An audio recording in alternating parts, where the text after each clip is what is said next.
Hello, welcome to all of you. आज का हमारा लेसन है एक्सेलरेशन ड्यू टू ग्रेविटी। आइए लेसन को स्टार्ट करते हैं। पहली चीज क्या है? यूनिवर्सल लॉ ऑफ ग्रेविटेशन, है ना। यूनिवर्सल लॉ ऑफ ग्रेविटेशन ये कहता है कि कोई भी दो ऑब्जेक्ट जिनमें मास होता है वो आपस में एक फोर्स से इंटरेक्ट करते हैं अपनी मास की वजह से, है ना। ओके, उस फोर्स का एक्सप्रेशन न्यूटन ने हमको दिया था, F = G m1 × m2, यानी दोनों मासेस का प्रोडक्ट डिवाइडेड बाय उनके बीच में जो दूरी है उसके स्क्वायर से डिवाइड कर देते हैं, है ना। तो ये एक्सप्रेशन है ग्रेविटेशनल फोर्स का, ठीक है। ओके, अब आप यहाँ पे देखो कि ये जो कांस्टेंट है इसको यूनिवर्सल कांस्टेंट कहते हैं, है ना, क्योंकि जो ये जो एक्सप्रेशन है फोर्स का ये यूनिवर्सल लॉ है, यानी पूरे यूनिवर्स में किसी भी दो मासेस पे ये अप्लाई किया जा सकता है, ठीक है। इसलिए इसे भी यूनिवर्सल कांस्टेंट कहते हैं। तो ये जो g की वैल्यू होती है इसका ऑर्डर ऑफ मैग्नीट्यूड बहुत कम होता है, 10⁻⁻11, यानी एक बहुत ही कम संख्या है ये, है ना। तो इस फोर्स को अगर साइजेबल होना है तो इन दोनों मासेस में से किसी एक मास को काफ़ी बड़ा होना चाहिए, तो ही ये फोर्स साइजेबल बन पाएगी और तभी आपको इसका असर दिखने लगेगा, है ना। अदरवाइज तो डेली लाइफ में इलेक्ट्रोमैग्नेटिक फोर्सेस ही डोमिनेंट होती है ना। आप देखो, एक पेन को आप उठा सकते हो, है ना, क्योंकि पूरी अर्थ इसको खींच रही है नीचे की तरफ, लेकिन आपने एक थोड़ी सी फोर्स से इसको खींच लिया, ठीक है ना। ये फोर्स कौन सी है जिससे आपने इसको लिफ्ट किया? इलेक्ट्रोमैग्नेटिक फोर्सेस, है ना। तो इस फोर्स को, ग्रेविटेशनल फोर्स को अगर साइजेबल होना है, इसका असर एक सिग्निफिकेंट तभी हो सकता है जब इनमें से एक मास काफ़ी बड़ा हो, है ना। तो आइए इस एक्सप्रेशन को अर्थ के लिए अप्लाई करते हैं, है ना। अर्थ के लिए आप इसको अप्लाई करोगे तो क्या हो जाएगा?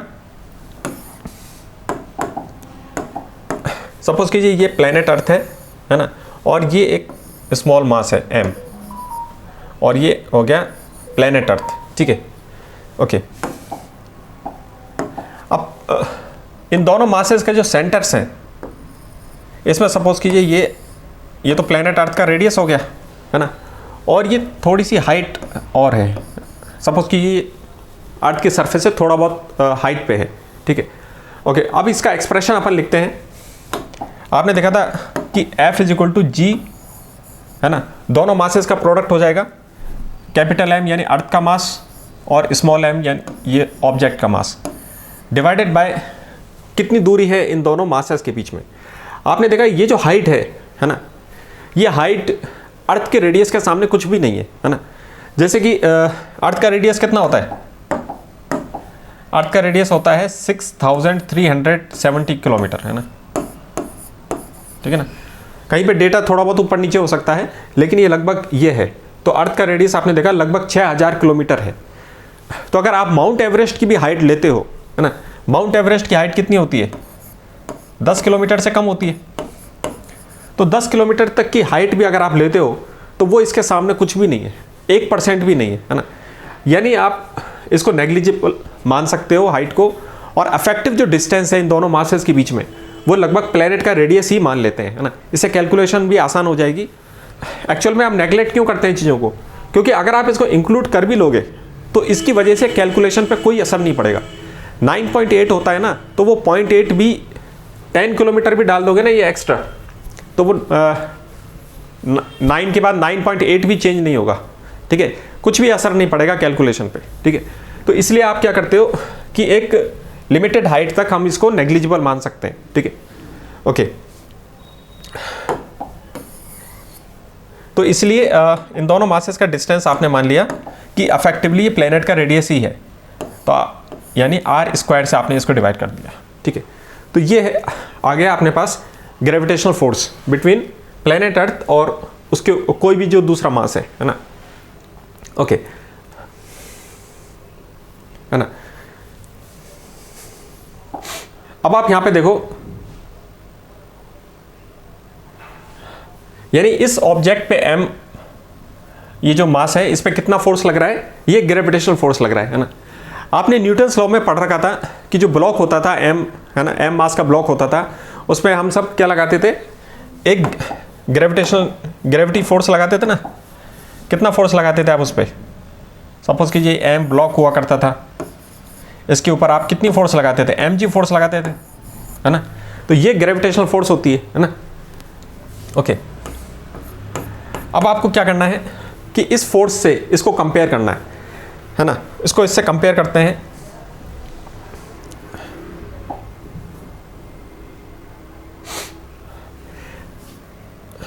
आप देखो दूसरे पेज में देखते हैं,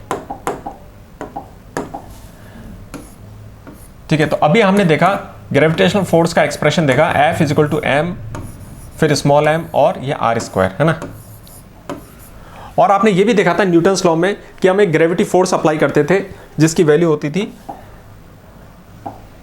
F is equal to mg, है ना। यहाँ पे मास होता था और ये एक्सेलरेशन ड्यू टू ग्रेविटी होता था, क्योंकि फोर्स का जो जनरल एक्सप्रेशन है वो क्या होता है, मास इनटू एक्सेलरेशन। बिल्कुल वही है, मास इनटू एक्सेलरेशन, यानी mass into acceleration due to gravity, ठीक है। अब आप यहाँ से देखो इन दोनों एक्सप्रेशन को अगर आप कंपेयर करते हो तो यहाँ पे आप देखो कि ये जो मास है स्मॉल m, है ना, ये जो ऑब्जेक्ट का जो मास है, इसके बगल में ये जो एक्सप्रेशन है ये क्या चीज़ है ना। इसको आप इससे कंपेयर करके देखोगे तो आपको ये यहाँ से दिख रहा है ना, यानी ये जो एक्सप्रेशन है यही जी का एक्सप्रेशन है। एक्सेलरेशन ड्यू टू ग्रेविटी का एक्सप्रेशन आपने इस यूनिवर्सल लॉ से यहाँ से पिकअप कर लिया, ठीक है। तो जी का एक्सप्रेशन क्या आ गया, g is equal to capital G capital M, यानी अर्थ का मास डिवाइडेड बाय अर्थ का रेडियस इसका स्क्वायर, ठीक है। यानी आपने एक्सेलरेशन ड्यू टू ग्रेविटी, है ना, का एक्सप्रेशन यूनिवर्सल लॉ से यहाँ से पिकअप कर लिया। यानी आपको इसको अलग से याद रखने की ज़रूरत नहीं है, जब भी ज़रूरत पड़ती है तो यूनिवर्सल लॉ से आप इसको यहाँ से पिकअप कर सकते हो, ठीक है। यूनिवर्सल जो लॉ है इसको याद करना भी आसान है, क्योंकि इसमें दोनों मासेस का प्रोडक्ट हो रहा है और इनके बीच में जो रेडियस है उससे ये डिवाइड हो रहा है ना। तो इसको आप आसानी से याद कर सकते हो। और यहाँ से कभी भी आप ये वाला जो एक्सप्रेशन है m के बगल में ये जो लिखा हुआ है यही क्या है, एक्सेलरेशन ड्यू टू ग्रेविटी, यानी एक्सेलरेशन ड्यू टू ग्रेविटी का एक्सप्रेशन आपने पिकअप कर लिया फ्रॉम द यूनिवर्सल लॉ, है ना। तो घर से आपको सिर्फ इसको याद करके लेके जाना है और इस एक्सप्रेशन को आप कभी भी यहाँ से पिकअप कर सकते हो, ठीक है। ओके, अब आपने देखा कि ये जो लॉ एक्सप्रेशन है ये यूनिवर्सल है। जो ग्रेविटी का जो लॉ दिया था न्यूटन ने वो यूनिवर्सल है, यानी पूरी यूनिवर्स में अप्लाई होता है। यानी कि किसी भी दूसरे प्लेनेट के लिए यही एक्सप्रेशन होगा। ये जो एक्सप्रेशन आपने निकाला ये किसके लिए है, acceleration due to gravity on the planet Earth, है ना। अब यही एक्सप्रेशन किसी भी प्लेनेट के लिए उसका भी एक्सप्रेशन का जो फॉर्मेट है वो बिल्कुल यही होगा, क्योंकि जो ग्रेविटेशनल का ये जो लॉ है वो यूनिवर्सल है ना। यानी कि इसी लॉ से आपके पास आ जाएगा किसी दूसरे प्लेनेट के लिए भी आप उसका एक्सेलरेशन ड्यू टू ग्रेविटी लिख सकते हो, acceleration due to gravity on the surface of any other planet, है ना। उसको आप कैसे लिखोगे, जी तो यूनिवर्सल कांस्टेंट होता है ना। मास की जगह क्या आ जाएगा, उस प्लेनेट का मास, ठीक है, और रेडियस की जगह क्या आ जाएगा, उस प्लेनेट का रेडियस। यानी कि इस एक्सप्रेशन से आपने किसी भी प्लेनेट का एक्सेलरेशन ड्यू टू ग्रेविटी लिख दिया, ठीक है। तो किस तरीके से अपने माइंड में ये सारी चीज़ें फ्लो करनी है, पहले आपने देखा कि यूनिवर्सल लॉ का क्या होता है ना, ठीक है। इसको लिखना बहुत आसान है। ये जो न्यूटन का एक्सप्रेशन था, gravitational force between any two masses, है ना, यहाँ से आपने पिकअप कर लिया, जी का एक्सप्रेशन पिकअप कर लिया, और यहाँ से आपने किसी भी प्लेनेट के लिए नया एक्सप्रेशन ये लिख दिया। बस मास की जगह उस प्लेनेट का मास आ जाएगा और रेडियस की जगह उस प्लेनेट का रेडियस आ जाएगा, ठीक है। तो ये दोनों एक्सप्रेशन आपको मालूम चल गए। एक चीज़ और यहाँ से हमको मालूम चल रही है कि जी जो एक्सेलरेशन ड्यू टू ग्रेविटी है वो मास के डायरेक्टली प्रोपोर्शनल है और इन्वर्सली प्रोपोर्शनल है रेडियस के स्क्वायर के। यानी आप लिख सकते हो g is proportional to M upon R square. ये फॉर्मेट भी यूजफुल है, क्योंकि जब आप आगे जो प्रॉब्लम्स आएंगी उसमें प्लेनेट और अर्थ को कंपेयर करने के लिए आएगा, है ना। जब आप कंपेयर करते हो तो दोनों इक्वेशन को आपको डिवाइड करना पड़ेगा। जब आप डिवाइड करोगे तो ये जो कांस्टेंट है जी वाला, ये तो कैंसिल आउट हो जाएगा। तो आपको सिर्फ ये प्रोपोर्शनल वाला रिलेशन चाहिए, है ना। ओके, अब आप इसको कंपेयर करके देखते हैं, है ना, कंपैरिजन।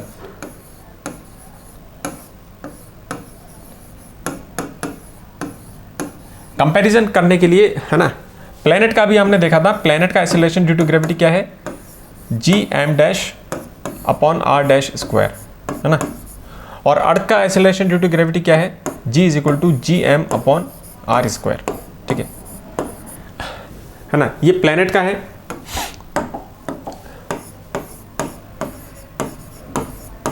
और ये अर्थ है, प्लैनेट अर्थ। प्रॉब्लम्स इस तरह से डिज़ाइन होती हैं कि आपको प्लैनेट को अर्थ के साथ कंपेयर करना होता है, ठीक है। कंपेयर करने के लिए आप क्या करोगे, इन दोनों इक्वेशंस को डिवाइड करोगे, है ना, ठीक है। डिवाइड करना आसान है, डिवाइड आप भी कर सकते हो, है ना। मैं यहाँ पे आपको एक चीज़ बता रहा हूँ कि किस तरीके से ये डिवाइड किया जाएगा, है ना। आपने देखा कि g, इसको आप डिवाइड करोगे तो इधर तो क्या आ जाएगा, g' आ जाएगा, है ना। ये लिखना तो आसान है। अब आप देखो इन दोनों एक्सप्रेशन को जब आप डिवाइड करोगे तो ये g से g कैंसिल आउट हो जाएगा, है ना।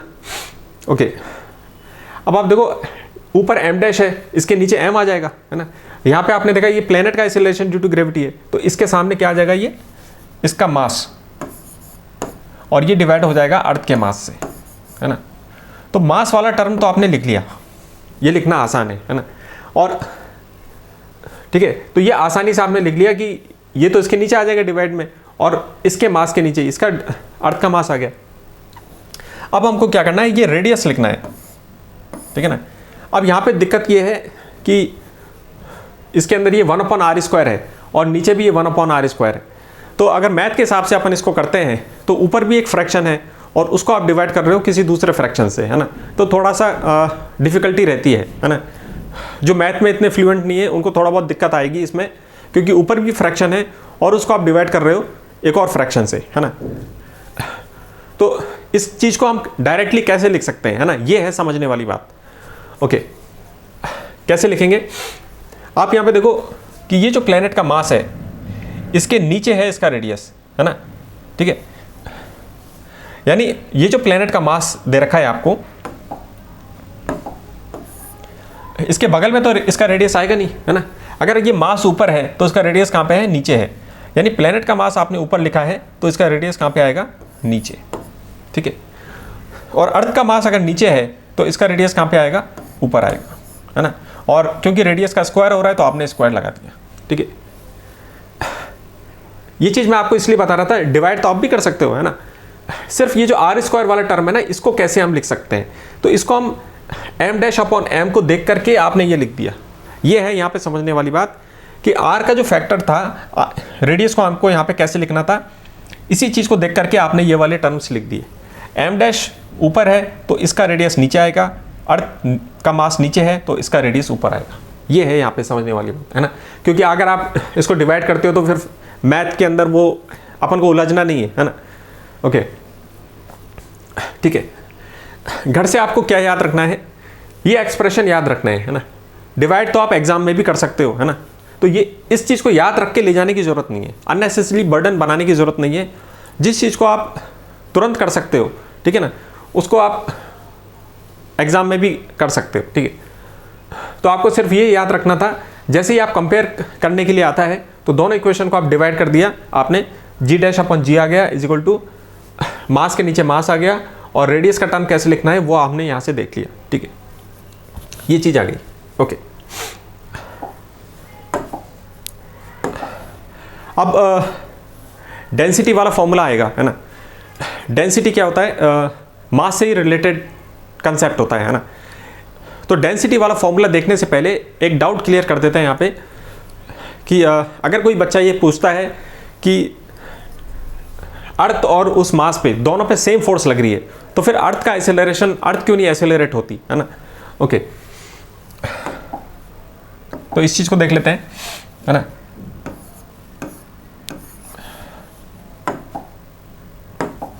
सपोज कीजिए ये प्लैनेट अर्थ है ना, और ये वो मास है स्मॉल मास, ठीक है।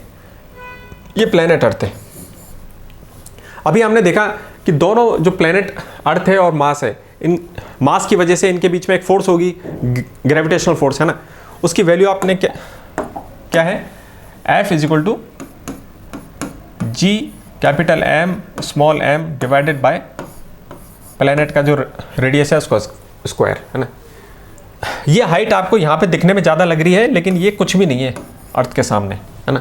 अर्थ एरोप्लेन से भी जब आप देखोगे अर्थ को तो मतलब इधर उधर का कुछ नहीं दिखाई देगा, सिर्फ अर्थ ही दिखाई देगी, है ना, और वो भी एक छोटा सा हिस्सा दिखेगा। तो ये प्लैनेट तो बहुत ज़्यादा बड़ा है, ये ब्लैक बोर्ड पे बनाने की वजह से ये एग्जैगरेटेड फॉर्म में है ना। ये हाइट कुछ भी नहीं है अर्थ के रेडियस के सामने, तो ये नेग्लिजिबल है, ठीक है, ओके। यानी इन दोनों पे एक फोर्स लग रही है, ग्रेविटेशनल फोर्स, जिसका वैल्यू ये है ना। अब न्यूटन के थर्ड लॉ के हिसाब से दोनों पे सेम फोर्स लगेगी, ठीक है। तो इस मास पे भी आपने F फोर्स लग रही है और इस पे भी F फोर्स लग रही है, ठीक है। ये फोर्स अट्रैक्टिव है ना, जो कि आपको एरो के साइन से दिख रहा है कि दोनों अट्रैक्टिव फोर्स है, ओके। यानी दोनों मासेस पे सेम फोर्स लग रही है, बराबर मैग्नीट्यूड की फोर्स लग रही है, ठीक है। अब सवाल ये होता है कि इसके अंदर जो एक्सेलरेशन आ गया उसको तो आप कहते हो एक्सेलरेशन ड्यू टू ग्रेविटी यानी g, और इसकी वैल्यू अभी हमने निकाली थी gm/r² होता है। इसको आप यहां से निकाल सकते हो, है ना। ये जो फोर्स है इस मास पे कितनी फोर्स लग रही है, F लग रही है ना। F का फॉर्मूला क्या, फोर्स का फॉर्मूला क्या होता है, force is equal to mass into acceleration, है ना। ये स्मॉल मास है और इसका एक्सेलरेशन है ना, तो इसका एक्सेलरेशन कितना आएगा। अब आप इसको यहाँ से कंपेयर कर सकते हो, ठीक है। इस मास के बगल में ये है एक्सप्रेशन, यही तो इसका एक्सेलरेशन है, तो यहाँ से आपने एक्सेलरेशन निकाल लिया इसका gm/r², है ना, ठीक है।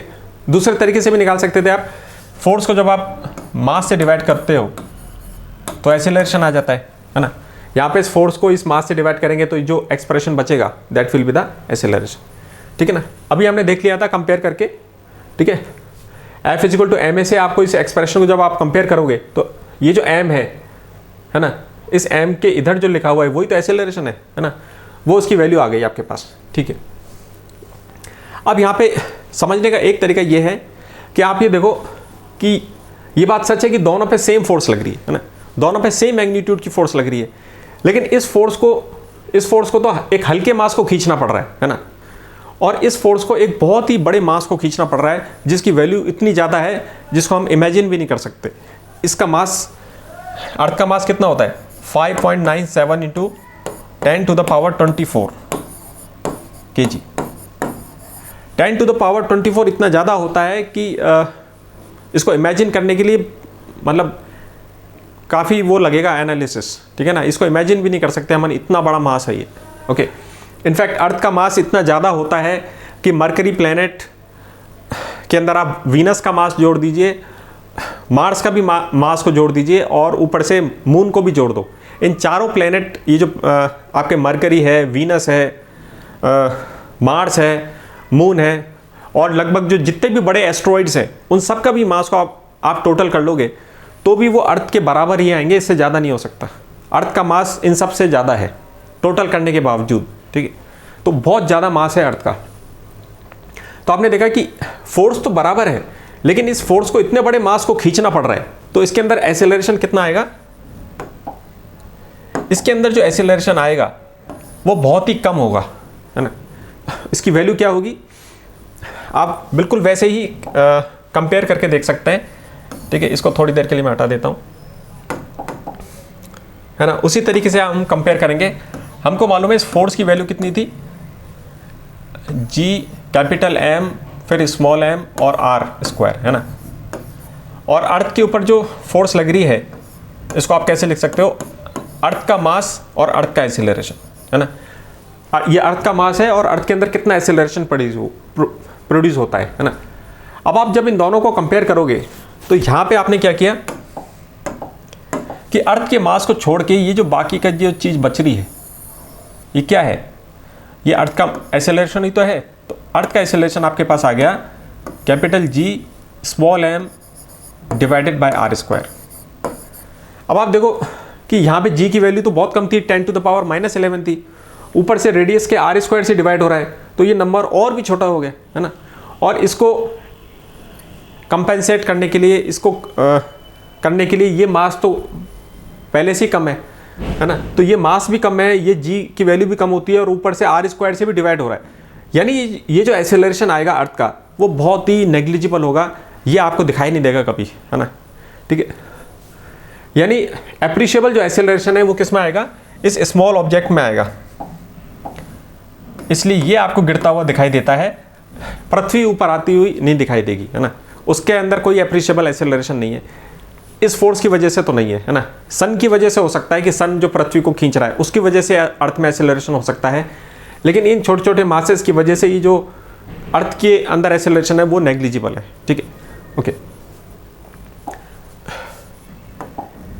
अब हम तीसरी चीज देखते हैं, डेंसिटी।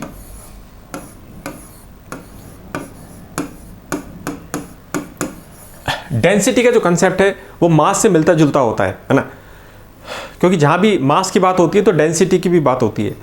डेंसिटी कंसेप्ट हमको क्या बताता है कि कोई मास कितना टाइटली पैक्ड है ना, स्पेस में वो कितना टाइटली पैक्ड है। आप किसी भी दो मटेरियल को कंपेयर कर सकते हो, उन दोनों मटेरियल की जो यूनिट वॉल्यूम है ना, यूनिट वॉल्यूम को आपने लिया और उसके अंदर कितना मास है, उसका मास कितना है, इसको कंपेयर करके आप ये पता लगा सकते हो कि कौन सा कितना टाइटली पैक्ड है ना। तो डेंसिटी का कंसेप्ट हमको क्या बताता है कि मास कितना टाइटली पैक्ड है, और डेंसिटी का फॉर्मूला क्या होता है, मास पर यूनिट वॉल्यूम, यानी कि एक यूनिट वॉल्यूम में कितना मास होगा, उससे आप दो अलग अलग मटेरियल को कंपेयर कर सकते हो, ठीक है। यहां से आपने मास का फॉर्मूला निकाल लिया, मास कितना हो गया, डेंसिटी इनटू वॉल्यूम, है ना। जब भी डेंसिटी की बात हो तो आपका ध्यान जाना चाहिए मास की जगह इस पर ध्यान जाना चाहिए कि mass is density into volume, okay. एक और चीज आप देखो कि जो एरिया होता है ना, एरिया क्योंकि टू डायमेंशनल चीज होती है तो वो किसके प्रोपोर्शनल होता है, आर स्क्वायर के, है ना। और वॉल्यूम जो होती है, क्योंकि वॉल्यूम थ्री डायमेंशनल कंसेप्ट होता है, तो वॉल्यूम किसके प्रोपोर्शनल होती है, रेडियस के क्यूब के, है ना। यानी वॉल्यूम का जो भी फॉर्मूला होगा उसके अंदर क्या आएगा, सपोज कीजिए ये साइन हटाने आ जाएगा, वॉल्यूम क्या हो जाएगा, कोई भी कांस्टेंट और रेडियस का क्यूब, ठीक है ना। तो ये सिंपल सा वॉल्यूम का फॉर्मूला बन गया आपके लिए, है ना। सी की वैल्यू यहाँ पे स्पेयर के लिए क्या होती है वो भी आपको मालूम है कि एक स्पेयर का जो वॉल्यूम होती है वो क्या होती है, 4/3 पाई आर क्यूब, है ना। अब क्या होता है कि 4/3 पाई लिखने से फॉर्मूला काफ़ी कॉम्प्लेक्स दिखने लग जाता है और जो दूसरे वेरिएबल्स हैं उन पर से ध्यान हट जाता है ना, कुछ चीज़ें मिस हो सकती हैं। इसलिए आप इसको सिंपल तरीके से ये याद रखो वॉल्यूम को, कि वॉल्यूम थ्री डायमेंशनल कंसेप्ट होता है ना, थ्री डायमेंशनल कंसेप्ट है वॉल्यूम, तो वॉल्यूम प्रोपोर्शनल होता है रेडियस क्यूब के, ठीक है ना। और अगर इसका फॉर्मूला लिखना है इसको आपको प्रॉपर तरीके से, तो आप लिख दो V = CR3, जहां पे C कोई कांस्टेंट हो सकता है। तो स्पेयर के केस में एक कांस्टेंट कौन सा है, 4/3 पाई, है ना। तो जब भी आपको जरूरत पड़ेगी ना इसको लिखने की, तो C की जगह आप इसको बाद में लिख देना, है ना। शुरुआत में इसको लिखने से क्या है कि एक्सप्रेशन कॉम्प्लेक्स दिखने लग जाएगा, कॉम्प्लेक्स नहीं है लेकिन लगने लग जाएगा। इसलिए आपने क्या किया कि volume is directly proportional to R cube और V = CR3, ठीक है। अब ये आपके पास फॉर्मूला आ गया, ठीक है ना। अब आपने देखा था कि G का जो एक्सप्रेशन है वो क्या है, Gm/r², ये एक्सप्रेशन हमने डेवलप किया था। अब इसके अंदर आप क्या करो कि मास की जगह डेंसिटी की फॉर्म में हमने मास को लिख दिया। तो डेंसिटी की फॉर्म में जब आप मास को लिखोगे तो ये क्या हो जाएगा, मास की जगह आपने डेंसिटी की टर्म लिख दी ρ/v, है ना, r², ठीक है। अब आपने वॉल्यूम का फॉर्मूला यहां पे डाल दिया कि वॉल्यूम क्या होती है, वॉल्यूम इज CR3, और नीचे क्या हो रहा है, ये r² से डिवाइड हो रहा है, ठीक है। अब आपने देखा, आप यहां से दिख रहा है r³ से r², ये r² कैंसिल आउट हो जाएगा। तो आपके पास जो टर्म बची वो क्या आ गया, G = है ना, ये जो कांस्टेंट है, कांस्टेंट को आप पहले लिख लो, सारे कांस्टेंट एक तरफ लिख लो, जी, सी और जी, है ना, ये तो हो गया आपके कांस्टेंट।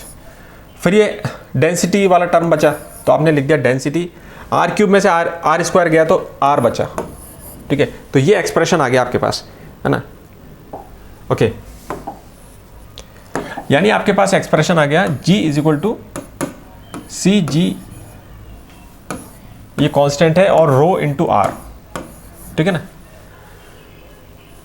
यहां पे अगर आप दोबारा इसको मैं शो कर देता हूं, G is equal to G M upon R square था,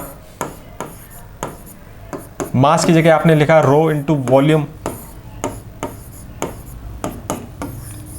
वॉल्यूम की जगह लिखा आपने, वॉल्यूम का सिंपल सा फॉर्मूला लिखा C R cube divided by R square. फिर आपने देखा कि जो कांस्टेंट थे सी और जी, इसको आपने आगे की तरफ लिख दिया, ठीक है। और अब क्या बचा आपके पास, डेंसिटी, और आर क्यूब में से आर स्क्वायर कैंसिल आउट हो गया तो आर बचा। यानी ये आ गया आपके पास, ये कांस्टेंट है और रो इंटू आर, है ना। यानी डेंसिटी का फॉर्मूला, इसको आप ऐसे भी लिख सकते हो यहाँ पे कि G is proportional to density into radius, है ना। इस फॉर्म में ये काफ़ी यूजफुल रहेगा आपके लिए, ठीक है। क्योंकि जब आप प्लेनेट और अर्थ की डेंसिटी वाले फॉर्मूले को डिवाइड करोगे, उनको कंपेयर करने के लिए आप डिवाइड करोगे, जब आप डिवाइड करोगे तो ये जो कांस्टेंट वाली टर्म है ये तो कैंसिल आउट हो जाएगी। यानी इस प्रोपोर्शनल वाली फॉर्म में आप इसको याद रखो, काफ़ी आसानी रहेगा इसको अप्लाई करना, ठीक है ना। और अगर इसका पूरा एक्सप्रेशन लिखने की कभी जरूरत पड़े तो आप लिख सकते हो यहाँ पे C की वैल्यू 4/3 पाई, जैसे ही आप यहाँ पे लिखोगे 4/3 पाई G रो इंटू आर, ये हो जाएगी, है ना। तो ये जो कॉम्प्लेक्सिटी है इसको अपन को सिंपल तरीके से याद रखना है, और जब जरूरत पड़े तो C की वैल्यू आपने रख दी और ये आपका पूरा एक्सप्रेशन बन जाएगा। हमें प्रॉब्लम्स में ये वाला जो फॉर्मेट है ये ज़्यादा यूजफुल रहेगा, क्योंकि आप कंपेयर करोगे, कंपेयर करने के लिए आप डिवाइड करोगे, है ना, ठीक है। तो ये सही रहेगा, ओके। इससे आप कंपेयर कैसे कर सकते हो, दो प्लैनेट्स के लिए, है ना। सपोज कीजिए कोई प्लैनेट है तो उसका एक्सेलरेशन ड्यू टू ग्रेविटी आ जाएगा G dash is equal to rho dash into R dash, है ना। इसको आप डिवाइड कर दोगे, अर्थ की इक्वेशन से डिवाइड कर दोगे, तो अर्थ का इक्वेशन क्या है, G is equal to rho into R, है ना। डेंसिटी के नीचे डेंसिटी आ गया, रेडियस के नीचे रेडियस आ गया, ठीक है। तो ये एक्सप्रेशन है। डिवाइड आप ऑन द स्पॉट कर सकते हो प्रॉब्लम्स के दौरान, इसको याद रखने की जरूरत नहीं है, हमको इसको याद रखने की जरूरत है ना। प्लेनेट के लिए जब एक्सप्रेशन लिखना है तो आप बस प्लेनेट की डेंसिटी आ जाएगी और प्लेनेट का रेडियस आ जाएगा, उसको आपको अर्थ के इक्वेशन से डिवाइड करना है, कंपैरिजन हो जाएगा, है ना, ओके।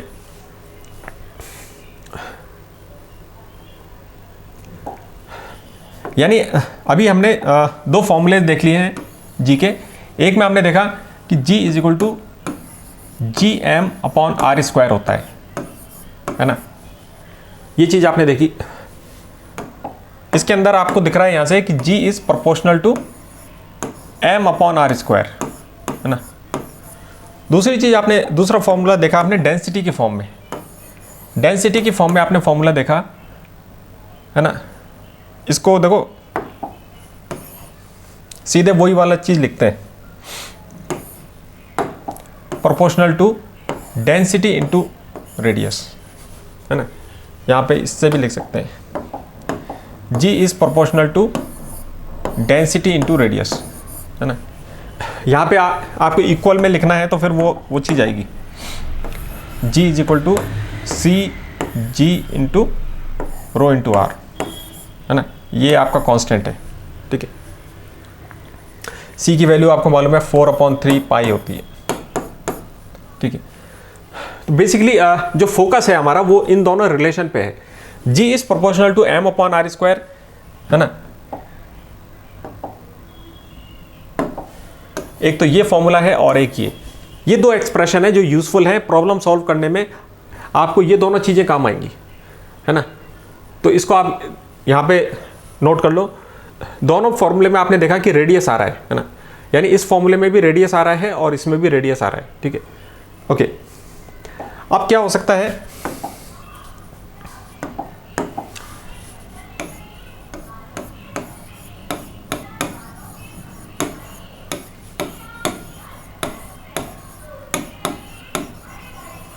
फ्यूचर में प्रॉब्लम्स किस तरीके से डिजाइन हो सकती हैं, है ना। ओके, अभी आपने देखा था दो फॉर्मूले हैं आपके पास। एक फॉर्मूला है G is proportional to m upon R square, और डेंसिटी के फॉर्म में दूसरा फॉर्मूला है डेंसिटी इंटू आर, है ना। इन दोनों का आप इस्तेमाल करते हो, है ना। ठीक है, तो क्वेश्चन में क्या दे रखा होता है ना। क्वेश्चन में देखो आपको मास का फैक्टर दे रखा होगा कि प्लेनेट का मास अर्थ के मास के रेस्पेक्ट में कितना है ना। प्लेनेट का मास ट्वाइस हो सकता है, हाफ हो सकता है, तो इस तरीके से आपको मास का फैक्टर दे रखा हो सकता है ना। तो यहाँ पे मास आ रहा है तो मास का फैक्टर आपको काम आ जाएगा। या आपको रेडियस का फैक्टर दे रखा हो सकता है कि प्लेनेट का रेडियस कितना है ना। प्लेनेट का रेडियस 2 टाइम्स है या अर्थ के हाफ है, ठीक है, तो ये आपको रेडियस वाला फैक्टर है। या आपको ये डेंसिटी वाला फैक्टर दे रखा होगा कि प्लेनेट की डेंसिटी कितनी है, ठीक है ना, थ्राइस है, ट्वाइस है, या अर्थ की डेंसिटी के सेम है ना। तो इस तरीके से आपको डेंसिटी वाला फैक्टर दे रखा हो सकता है, रेडियस का दे रखा हो सकता है, या मास का दे रखा हो सकता है ना। और आपको क्या निकालना होता है, एक्सेलरेशन ड्यू टू ग्रेविटी के बीच में रिलेशन निकालना होता है, G डैश अपॉन G। ये 4 चीज़ें हैं अभी आपके पास। फ्यूचर में किस तरह की प्रॉब्लम आ सकती है ना, अब वो देखना है आपको। सपोज कीजिए आपको रेडियस के बारे में डायरेक्टली फैक्टर ना दे करके वॉल्यूम के बारे में दे रखा है। प्लेनेट की वॉल्यूम और अर्थ की वॉल्यूम के बीच में आपको रिलेशन दे रखा है। तो इस फॉर्मूले से आपको पहले रेडियस का रेशियो निकालना है। वो आप कैसे निकालोगे, आपको मालूम है कि वॉल्यूम रेडियस के क्यूब के प्रोपोर्शनल होती है ना। तो ये प्लेनेट का रेडियस हो गया और ये अर्थ का रेडियस हो गया। यानी इस चीज़ को आप कैसे लिख सकते हो, r डैश अपॉन r, ये होल क्यूब हो गया, ठीक है। अब इस इक्वेशन को सॉल्व करने के लिए आप क्या करोगे, क्यूब रूट लोगे, है ना। यानी ये जो वॉल्यूम का रेशियो आपको दे रखा था ना, इसका आपने क्यूब रूट ले लिया और आपके पास आ जाएगा ये रेडियस वाला रेशियो आ जाएगा। अब हमको वो जो रिलेशन थे उनको यूज़ करने के लिए आपको रेडियस का फैक्टर चाहिए था, वो आपने इस वॉल्यूम के रेशियो से निकाल लिया, ठीक है। अभी तक इस तरह की प्रॉब्लम डिज़ाइन नहीं हुई है, लेकिन हो सकती है ना, कभी भी हो सकती है, ठीक है। आपको वॉल्यूम का रेशियो दे रखा होगा कि वो कि उस प्लेनेट की वॉल्यूम सपोज कीजिए 8 टाइम है ना। नंबर ऐसा चूज होगा जिसका क्यूब रूट लेना आसान होगा। जैसे कि सपोज कीजिए उस प्लेनेट की वॉल्यूम 8 टाइम्स है, तो आपने लिखा है ना 8 टाइम्स है ना, तो ये नीचे 1 है, उसके प्लेनेट की वॉल्यूम उसके 8 टाइम्स है, तो ये रेशियो आ गया। इसका आपने क्यूब रूट लोगे तो 8 का क्यूब रूट कितना होता है, 2 होता है। ये नहीं, आपके पास ये रेडियस का रेशियो आ गया, r dash upon r is 2, है ना। तो इस तरीके से निकालने के लिए आ सकता है, ओके। अब ये भी हो सकता है कि किसी प्रॉब्लम में सरफेस एरिया का रेशियो दे रखा हो आपको, प्लेनेट और अर्थ के सरफेस एरिया को कंपेयर किया हो, है ना। तो उस केस में आप क्या करोगे, क्योंकि आपको मालूम है जो एरिया होता है वो रेडियस के स्क्वायर के प्रोपोर्शनल होता है, तो अब की बार ये स्क्वायर हो जाएगा। अब इसके लिए आप क्या करोगे, स्क्वायर रूट लोगे, है ना। तो ये जो आपको रेशियो दे रखा था इसका स्क्वायर रूट आपने जैसे ही लिया तो आपके पास ये रेडियस वाला फैक्टर आ जाएगा। अब आप वो जो आपके पास एक्सप्रेशन थे जी के, उसके लिए जो रेडियस वाला फैक्टर यूज़ होता है, अब आप उसको यहाँ से निकाल सकते हो, है ना, ठीक है। जैसे सपोज कीजिए प्लेनेट का जो सरफेस एरिया है वो 4 टाइम्स है, 4 टाइम्स है, तो आप लिख दोगे 4, है ना। नीचे 1 है, अर्थ का 1 है, प्लेनेट का 4 टाइम्स है, तो ये ऐसे हो गया, सरफेस एरिया का रेशियो आ गया। इसका आपने स्क्वायर रूट लिया तो कितना आ गया, 2 आ गया। तो इस तरीके से ये रेडियस का फैक्टर आ गया, है ना, ओके। तो आपने ये चीज़ें देखी कि वॉल्यूम का भी रेशियो दे रखा हो सकता है ना, या आपको सरफेस एरिया का दे रखा हो सकता है। एक और चीज़ हो सकती है ना, सपोज कीजिए आपको मास का फैक्टर दे रखा है ना, और डेंसिटी का दे रखा है, बस ये 2 जानकारी दे रखी है। तो अब आप क्या करोगे, है ना, हमको रेडियस के बारे में नहीं दे रखा, तो इन्हीं रिलेशन से आपको रेडियस का रेशो निकालना है। वो हम कैसे निकालेंगे? आपको मास का रेशो दे रखा है, तो आपने लिखा मास का जो रेशो आपको दे रखा है, आपने मास को डेंसिटी के फॉर्म में लिखा। मास क्या होता है? डेंसिटी इनटू वॉल्यूम, है ना। तो ये प्लेनेट क्या आ गया? प्लेनेट की डेंसिटी और प्लेनेट की वॉल्यूम डिवाइडेड बाय यहाँ पे अर्थ का मास है, तो नीचे क्या आ जाएगा? अर्थ की डेंसिटी और अर्थ की वॉल्यूम। ये चीज़ आ गई, है ना। अब आप इसको देखो, इसको ऐसे लिख लेते हैं थोड़ा सा। डेंसिटी के नीचे डेंसिटी है, तो ये तो डेंसिटी का फैक्टर है जो कि आपको क्वेश्चन में दे रखा है ना। दूसरा फैक्टर आपने क्या बन गया यहाँ से? वॉल्यूम का फैक्टर बन गया।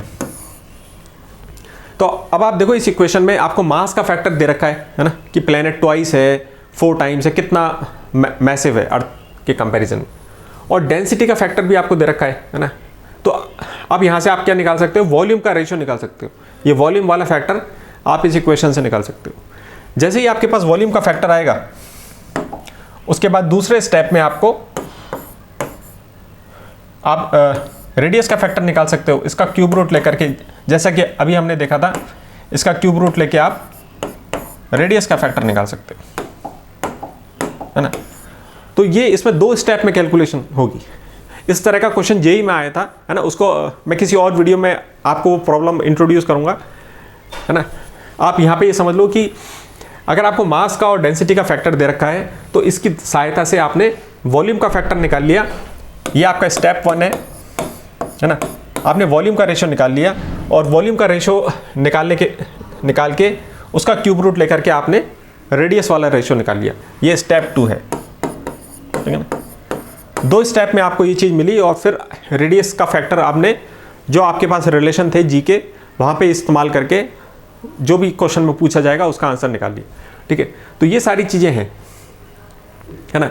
इन सारी चीज़ों को आप नोट करके एक बार थोड़ा सा मैनिपुलेशन करके देखना कि क्या रिलेशन है, डिवाइड किस तरीके से किया जाता है ना। ये सारी चीज़ें आपको आ जाएंगी, है ना। अब अपन कुछ प्रॉब्लम सॉल्व करते हैं, जो कि नीट में कुछ प्रॉब्लम्स आई थी। अब आप देखोगे कि बहुत आसानी से ये प्रॉब्लम्स सॉल्व हो जाएंगी, है ना। ओके, आपने ये चीज़ें देखी। ये है वो 2 मेन रिलेशन जो आपके काम आएंगे, है ना। m/r² और डेंसिटी की फॉर्म में डेंसिटी इनटू रेडियस। ये 2 एक्सप्रेशंस हैं। बाकी जो चीज़ें होंगी वो आपको, अगर वॉल्यूम का दे रखा है तो वहाँ से आपको निकालना होगा रेडियस का, और सरफेस एरिया का दे रखा है तो वो भी आपको निकालना होगा। एक और चीज़ मैंने जो बात की थी कि मास और डेंसिटी का दे रखा है, तो मास का एक्सप्रेशन लिख करके ये डेंसिटी का हो गया, वॉल्यूम का हो गया। यहाँ से आपने वॉल्यूम का फैक्टर निकाल लिया, और फिर वॉल्यूम के से आपने रेडियस का निकाल लिया। जैसे ही आपने ये निकाल लिया, तो फिर आप वापस इन रिलेशन का इस्तेमाल करके वो कर सकते हो, है ना। जैसे कि क्या आएगा यहाँ पे? अब आप डिवाइड बहुत जल्दी कर सकते हो, है ना। क्या आएगा यहाँ पे? इस एक्सप्रेशन को प्लेनेट और अर्थ का डिवाइड करोगे तो क्या आएगा? ये प्लेनेट का हो गया, ये अर्थ का हो गया, है ना। प्लेनेट का मास, ये अर्थ का मास हो गया, ये मास का फैक्टर हो गया। रेडियस का लिखोगे, कैसे लिखोगे? इसका रेडियस नीचे आएगा, इसका रेडियस ऊपर आएगा, ठीक है। ये वाली चीज़ हो गई, रेडियस वाली चीज़ हो गई।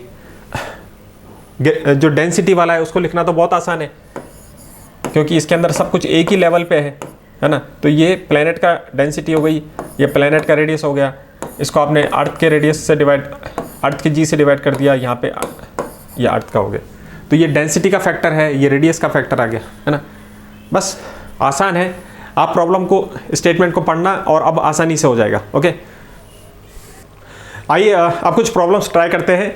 ये प्रॉब्लम्स नीट के एग्जाम में आए थे, और ये आपके लिए, है ना, आपको सॉल्व करना है ना।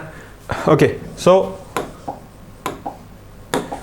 Pause this video and read the problem statement and solve this. Okay, problem के स्टेटमेंट को पढ़ना भी एक बहुत ही इंपॉर्टेंट स्किल होती है। प्रॉब्लम सॉल्विंग का ये बहुत ही इंपॉर्टेंट हिस्सा होता है। आपने प्रॉब्लम स्टेटमेंट को सही तरीके से पढ़ा, उसका डेटा आपने सही तरीके से उसका मतलब निकाला, और क्या पूछा गया है वो आपको, जो पर्पस है उस क्वेश्चन का, वो पता चल जाना चाहिए, है ना। ओके, एक और क्वेश्चन है ना, एक क्वेश्चन और है ठीक है। ये भी डेंसिटी वाला एक्सप्रेशन है, वो इसमें यूज हो जाएगा, ठीक है। तो आप इसको भी सॉल्व करो, ठीक है ना। प्रॉब्लम का स्टेटमेंट पढ़ो, आप इसको कर सकते हो, ठीक है। एक और क्वेश्चन है जो इसी साल आया था नीट 2024 में, है ना। इसमें आपको मास का फैक्टर दे रखा है और रेडियस का फैक्टर दे रखा है ना। इसको भी आप कर सकते हो, ठीक है। So try to solve this as well, ठीक है। आपके जो भी आंसर आएंगे उसको आप कमेंट बॉक्स में शेयर कर सकते हो, ठीक है। Okay, now you read the problem statement and solve this, ठीक है। अब मैं इसका सॉल्यूशन कर देता हूं तीनों प्रॉब्लम्स का, उसको आप वेरीफाई कर लेना, ठीक है। Okay, so the first problem was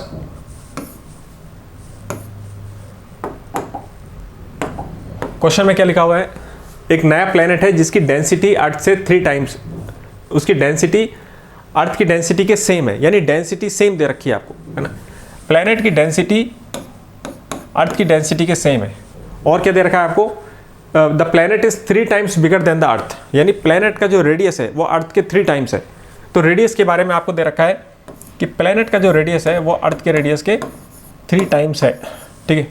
अब आपको क्या पता करना है कि अर्थ की सरफेस पे अगर जी एसिलेशन ड्यू टू ग्रेविटी है, तो उस प्लेनेट पे जो एसिलेशन ड्यू टू ग्रेविटी है जी डैश, उसके बीच में रिलेशन निकालना है ना। यानी उस प्लेनेट का जो एसिलेशन ड्यू टू ग्रेविटी है उसको आपको अर्थ के टर्म्स में निकालना है। ओके, यहाँ पे आप कौन सा एक्सप्रेशन यूज करोगे, जी आपको मालूम होता है डेंसिटी, इस क्वेश्चन में डेंसिटी की बात हो रही है ना। जैसे ही डेंसिटी की बात हो रही है हमको डेंसिटी वाला रिलेशन याद अप्लाई करना है ना। तो डेंसिटी वाला जो रिलेशन था वो क्या था, G is equal to rho into R, है ना। प्लेनेट के लिए भी यही होगा और अर्थ के लिए भी यही होगा। तो प्लेनेट का जो है उसके लिए आपने जी डैश लगा दिया हर जगह यहाँ पे, और इसको आपने अर्थ के उससे डिवाइड कर दिया, है ना। अब आप देखो ये चीज आ गई आपके पास, है ना। क्वेश्चन में हमको डेंसिटी का फैक्टर दे रखा है, डेंसिटी का फैक्टर कितना है, rho dash divided by P, कितना आ जाएगा, ये 1 आ जाएगा, है ना, इनटू रेडियस का फैक्टर। रेडियस का फैक्टर आप यहां से निकाल लो, कितना आ जाएगा, आर डैश अपॉन आर, ये कितना है 3 आ गया ना। तो इसकी जगह आर डैश अपॉन आर की जगह आपने 3 लिख दिया, यानी यहां से आपके पास वैल्यू पता चल गई कि g dash upon g is equal to 3, यानी कि जी डैश कितना हो गया 3 इंटू जी, ठीक है ना। ये फैक्टर आते ही आपको मालूम चल गया था। So g dash is equal to 3g, है ना। क्वेश्चन आसान है, जैसे आपने, क्योंकि डेंसिटी का ये लिखना तो बहुत आसान है, डिवाइड करना तो बहुत आसान था। आपने डेंसिटी का फैक्टर लिखा यहाँ से और रेडियस का फैक्टर लिखा और आंसर आपको दिखने लग गया। दूसरा क्वेश्चन क्या है,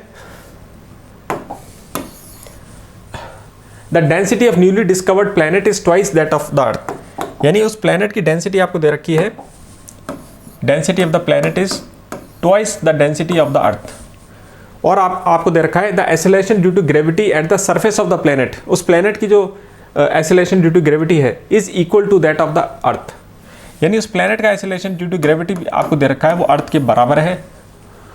अगर अर्थ का रेडियस r है तो उस प्लैनेट का रेडियस कितना होगा, है ना, वो निकालना है आपको, यानी उस प्लैनेट का रेडियस निकालना है आपको, ठीक है। तो वही वाला एक्सप्रेशन यूज करते हैं, जी जब डेंसिटी की बात हो रही है तो आपको डेंसिटी वाला रिलेशन यूज करना है, density is equal to rho into R, है ना। प्लैनेट के लिए डैश लगा दो यहाँ पे, इसको आपने डिवाइड कर दिया अर्थ के उससे, रो इंटू आर हो गया। बस आपको यहाँ पे ये फैक्टर लिखना है, जी डैश अपॉन जी आपको कितना रखा है, जी कितना फैक्टर है ये, जी डैश अपॉन जी इज 1, है ना। रो डैश अपॉन रो, यहाँ से ये फैक्टर कितना आ जाएगा, रो डैश अपॉन पी रो 2 आ जाएगा, तो ये फैक्टर आपको 2 दे रखा है। अब ये आपके पास रेडियस का फैक्टर आ गया, यहाँ से आर डैश की वैल्यू निकाल लो आप, कितना हो जाएगा 2 नीचे जाएगा तो ये हाफ हो गया, आर ऊपर जाएगा, यानी आपके पास आर डैश की वैल्यू आ गई, तो आर डैश कितना हो गया 1/2r, ठीक है। तीसरा क्वेश्चन क्या है ना, तीसरा क्वेश्चन में आप देखो क्या क्या दे रखा है आपको, mass of the planet, planet का मास दे रखा है 1/10 दैट ऑफ द अर्थ, यानी प्लेनेट का मास आपको दे रखा है वो अर्थ के मास के 1/10 है, ठीक है, ओके। उसका डायमीटर दे रखा है, diameter is half that of the earth, diameter यानी रेडियस है ना, उसका रेडियस यानी हाफ है अर्थ के, is half the radius of the earth. तो आपको बताना है acceleration due to gravity on the planet is, तो उस प्लेनेट पे एक्सेलरेशन ड्यू टू ग्रेविटी आपको बताना है ना, ओके। अब की बार हम कौन सा यूज करेंगे, क्योंकि यहाँ पे मास और रेडियस वाला दे रखा है ना, जब आपको मास और रेडियस दे रखा है तो जो पहले हमारा एक्सप्रेशन था, जो सबसे मेन बेसिक आपका जो एक्सप्रेशन था वो क्या था, G is proportional to m/r², है ना, ये वाला था, या आप इसको ऐसे भी लिख सकते हो G is equal to G/m/r², ये चीज थी, है ना। अब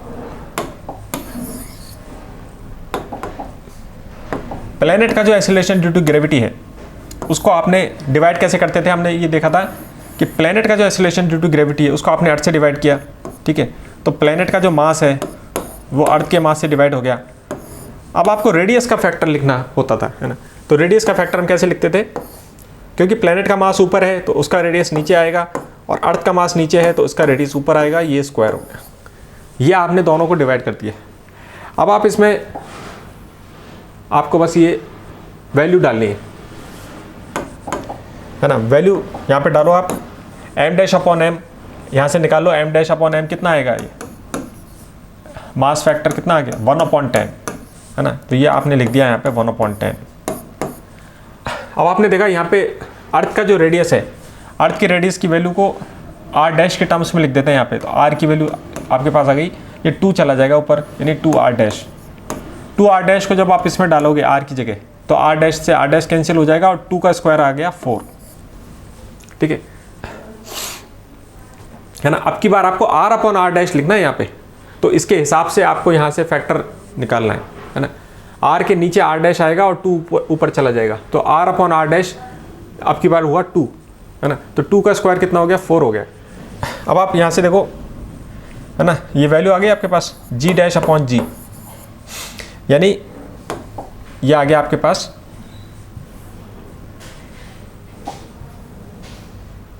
है ना, आपके पास आ गया G' इज इक्वल टू ये कितना आया नंबर 4/10 इंटू G, है ना। यहाँ पे आपने जैसी G की वैल्यू लिखी 9.8, तो आपका आंसर अब दिख जाएगा, क्योंकि 4 इंटू 9 कितना होता है 36, प्लस 4 इंटू 0.8 कितना होता है 3.2, और ये पूरी चीज़ 10 से डिवाइड हो रही है, यानी 39.2 इज डिवाइडेड बाई 10, तो कितना आ जाएगा आंसर, इसको बड़ा कर देते हैं, आंसर आ गया आपका 3.92 मीटर पर सेकंड, है ना।